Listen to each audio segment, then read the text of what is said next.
ఎంత అయింది టైము? ఏం చేస్తున్నావు అక్కడికి వెళ్ళి?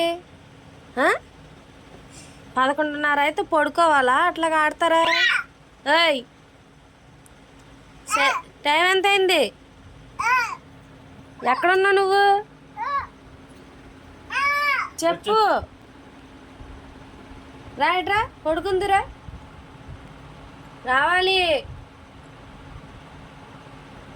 పగలేమో పడుకుంటావు, రేతులేమో ఆడతావా పడుకోకుండా?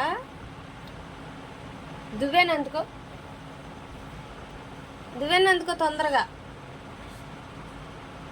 దెబ్బలు పడాలి ఇప్పుడు. రా, లేగు రా.